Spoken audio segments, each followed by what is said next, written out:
Hi, I'm Catherine Kirridge. I'm a partner in Osborne Clarke's competition team, and today I'm joined by Katrina Anderson, and we're going to be talking to you about the new UK Digital Markets Competition and Consumer Bill.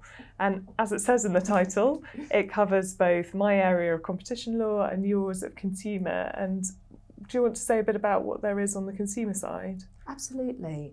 So from a consumer protection point of view, this is quite a big moment for us because this is a big review of consumer protection law, bringing it up to date, but also bringing in some really meaty new sanctions.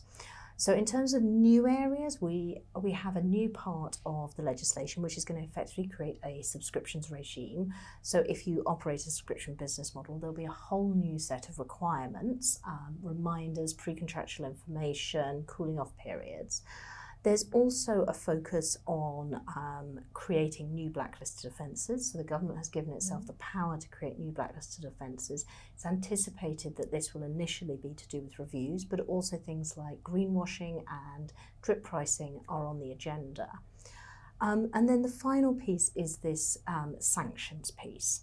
And what is happening is we are seeing the CMA being given the same powers as they have been given in terms of competition law. Yeah. And I think it's part of this general theme that we're seeing of convergence in enforcement by the CMA, where they're not necessarily thinking about it, is it a competition, is it a consumer issue?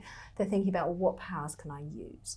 And going forward, the CMA will have the same power to levy a civil fine of 10% of global turnover on their own without going to court, which is an enormous change from a consumer protection point of view.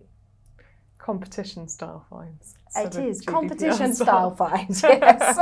That's right, yeah. And I think on the competition side, that's an equally important point in that consumers have always been the key focus for the CMA.